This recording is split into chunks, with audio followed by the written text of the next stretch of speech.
நீங்கள் financial year 2025-26 வந்து F&O loss பண்ணியிருக்கீங்க அப்படின்னா முக்கியமான இந்த மிஸ்டேக்கை உங்களோட ஐடிஆர் ஃபைலிங்கில் பண்ணிடாதீங்க. ஸோ நிறைய ரீட்டைல் ட்ரேடர்ஸ் காமனாக என்ன திங்க் பண்ணுவாங்க அப்படின்னா, நான் தான் லாஸ் பண்ணிட்டேன்ல, அதை என்னோட இன்கம் டேக்ஸ் ரிட்டர்னில் டிஸ்க்ளோஸ் பண்ண வேண்டாம் அப்படின்னு யோசிப்பாங்க.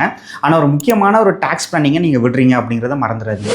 ஸோ நான் F&O ட்ரேடிங் பண்ணுறேன் அப்படின்னா அதை வந்து ஒரு நான் ஸ்பெகுலேட்டிவ் பிஸ்னஸ் இன்கமாக நான் ட்ரீட் பண்ணணும். இதுக்கு நான் ஃபைல் பண்ணக்கூடிய ஐடிஆர் ஃபார்ம் பார்த்தீங்கன்னா ITR 3.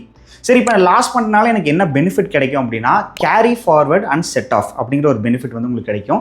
எஸ், நீங்கள் பண்ணக்கூடிய F&O லாஸ் வந்து அந்த வருஷத்தில் சேலரி இன்கம் தவிர மற்ற எல்லா இன்கம் கூட உங்களால் செட் ஆஃப் பண்ணிக்க முடியும். உதாரணத்துக்கு உங்களுக்கு ரெண்டல் இன்கம் இருக்குது, இல்லை வந்து கேபிட்டல் கெயின் இருக்குது, இல்லை இன்கம் ஃப்ரம் அதர் சோர்சஸ் இருக்குன்னா இந்த லாஸை வந்து அந்த இன்கம் கூட உங்களால் செட் ஆஃப் பண்ணிக்க முடியும். சரி, எனக்கு வேறு எந்த இன்கம் கூட செட் ஆஃப் பண்ண முடியல அப்படின்னா இதை வந்து நெக்ஸ்ட் 8 இயர்ஸ்க்கு உங்களால் வந்து கேரி ஃபார்வர்டும் பண்ணிக்கலாம் தாராளமாக. பட் இந்த ITR 3 ஃபைல் பண்ணுறதுக்கான லாஸ்ட் டேட் வந்து 31st August 2026. ஸோ நான் அந்த டியூ டேட்குள்ளே நான் ஃபைல் பண்ணாமல் விட்டுறேன் அப்படின்னா என்னால் இந்த லாஸை வந்து கேரி ஃபார்வர்டும் பண்ண முடியாது, செட் ஆஃபும் பண்ண முடியாது. ப்ளஸ் முக்கியமான என்ன கவனிக்கணும் அப்படின்னா, இன்கேஸ் நீங்கள் F&O ட்ரேடிங் பண்ணியிருக்கீங்க அப்படின்னா அந்த ட்ரேட் பண்ணுறதுக்கான சோர்ஸ் ஆஃப் இன்கம் என்ன அப்படிங்கிறதுமே நீங்கள் கண்டிப்பாக டிஸ்க்ளோஸ் பண்ணணும். ஒன்று உங்களோட சேவிங்ஸை வச்சு நீங்கள் ட்ரேட் பண்ணியிருக்கலாம், இல்லை நீங்கள் லோன் எடுத்து கூட ட்ரேட் பண்ணியிருக்கலாம். அதை மறந்துடாமல் உங்களோட ஃபினான்ஷியல்ஸில் டிஸ்க்ளோஸ் பண்ணிடுங்க.